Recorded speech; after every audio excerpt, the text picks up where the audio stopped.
Okay, so this closes out Mabel's little visit in the big city. I found out that Mabel just I ain't no city girl. I'm just as country and hick as I want to be. Honey, I don't think I wouldn't even make it a half a second up here in these churches up here and these cities and these gas stations and these big stores, people walking all up and down the street and everything, people laying on the benches and outside on the ground. Lord bless their heart, but my God, it just show you how much Mabel got it made. Well, anyway. Service was all right. It was okay. It was a little busy, little more than what Mabel could handle. Yeah, it was. I got in there. I think it might have been like 7:30. It was about 4 people in there at 7:30. Well, church started at 7:30. I sat there 8 o'clock. It might have been 7. 8:30 might have been 10. Them people roll up in that church about 9 o'clock, 10 o'clock, and then they want to jam the whole church out. I mean, the service was just packed at 10 o'clock, 9:30, 10 o'clock. What the world?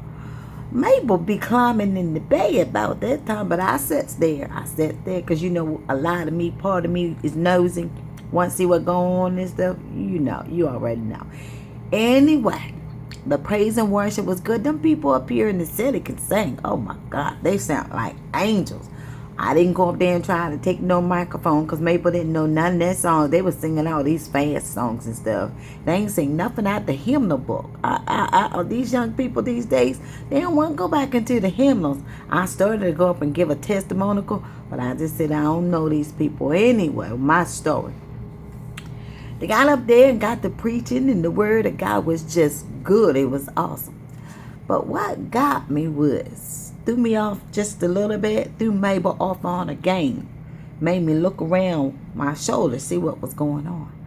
I turned around, and as I turned around, one of the ushers walked past me.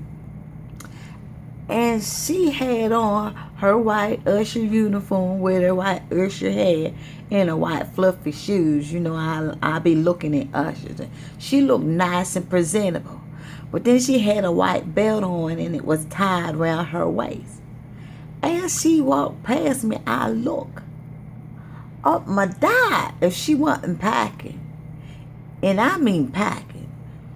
That little hussy, she had a gun on the side of her usher uniform. A gun.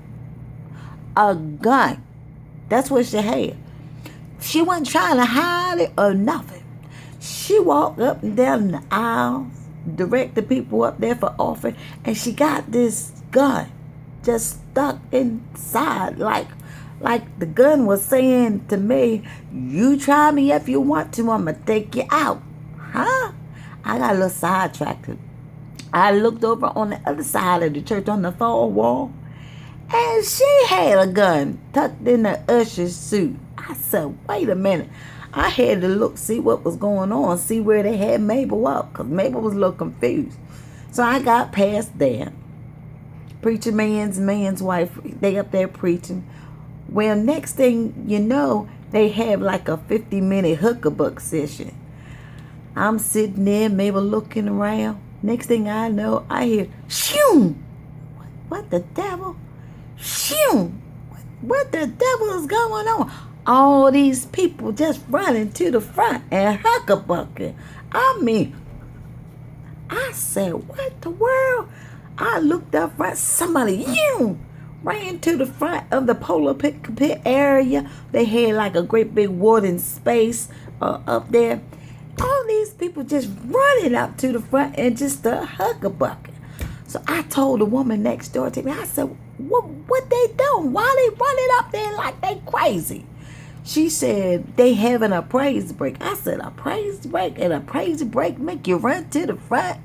She said, well, you think of what God has done, and you don't have to dance between the seats because they're so small. So you run all the way to the front. And I said, I'm a run. She said, all right, that's all right, Miss Mabel, go ahead and run. Honey, I waited. got myself together. I changed my heels to my white fluffy shoes. And as soon as that music said, ding, ding, ding, ding, Mabel took off running. I said, oh. I got to that third row. Mabel had to stop. I was breathing all heavy like, I turned back around and I told that woman, I'm up there on the third row. I said, God, this a long run. Way all way up here. I said, yeah, service was still going on. And I said, they ran all the way up here just to huck a buck to the front. She said, Miss Mabel, you only got 3 more rows to go. And I said, that's all right. I'll walk up there to the rest of the rows. And I walked up there. And I thought I was going to huck a buck. But all of a sudden, my legs started giving up. Like I was going to do the wobble or something. And I just fell right on out. I wasn't in no spirit enough. And I just felt like, because Mabel was tired. I was sweating, carrying on. Honey, them people was hucka-bucking all around me. I was scared to move. I was just laying in the floor saying, help me, Jesus. Help me, Jesus. Don't let them step on my wig. Because if they step on my wig, I will pull out Bloody Maid on somebody up here for this Polycarpic area. And I'm going to cut them. I'm going to cut them right while they bucking. I'm going to cut them right in their angles. I'm going to do it, Jesus. So finally, the usher came and she helped me up. And she said, Miss Mabel, maybe you shouldn't have ran up there. I said, baby, don't you tell me what to do. I said, I'm in the city. And because I'm in the city, I was going to try something new. But honey, by the time I got back there to my seat and all that running and carrying on, Miss Mabel won't never, ever, ever be doing that. I don't know why y'all run to the front like that. That's just crazy. And don't come get me, want to dance with me. Mabel can't breathe. And I don't always have my asthma pump. They was grabbing each other.